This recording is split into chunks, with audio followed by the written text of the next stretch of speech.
equipped with tactical nuclear weapons and the authority to use them on their own initiative in the event of an American attack.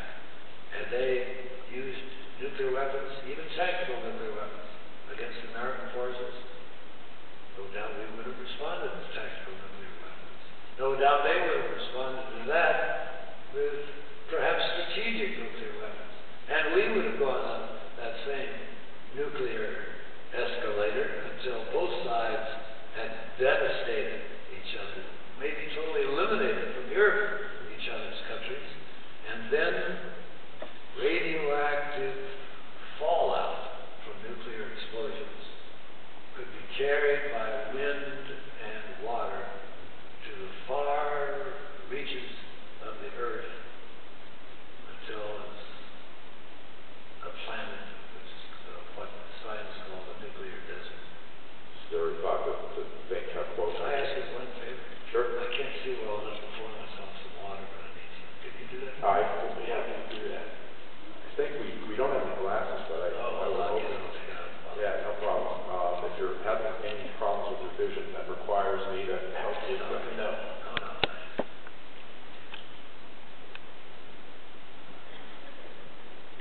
Now, while you're having a little something to drink, I have to try to fast forward and come to 2008, and I'm curious to know, what do you see?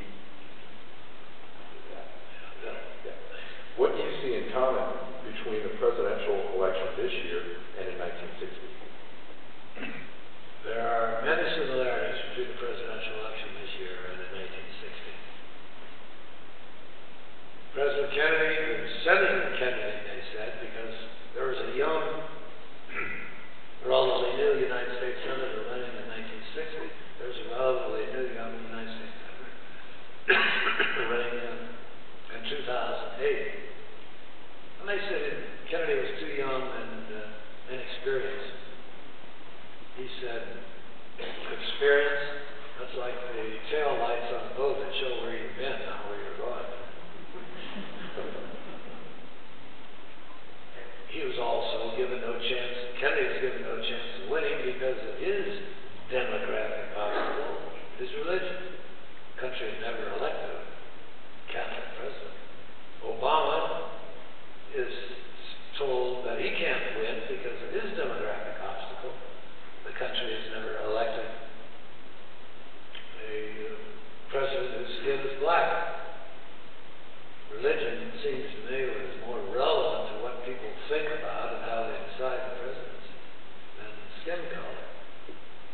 And yet, if we're in a contest of nevers, it's true that Kennedy was under 44 years old. The country had never elected a president under 44 years old, but neither have they ever elected a president who was running for his first term, who was over 70 years old. And that, I think, may have more effect on what a man performs or decides in the White House than being too young. Being too young was an advantage for Kennedy. He had the energy to stay up all night with Bobby and me and a couple others the night the University of Mississippi was integrated by the admission of James Meredith, who encountered a violent mob. He had the energy to work day and night during those 13 days that I just mentioned. He also appealed to the emerging young leaders of the world, and in Africa in particular, but also in Latin America and Asia. There were young leaders rising to the fore, and they identified with Kennedy. In my international law practice, I had the opportunity to meet many of them. And they told me how on election night 1960, they stayed by their radios until wee hours of morning to find out that their candidate, Kennedy, had won. And this year, I received a letter just before I came out here from one of Asia's most distinguished statesmen, whom I met when he was at the United Nations, who said to me, the day Obama walks into the White House, the opinion of the world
book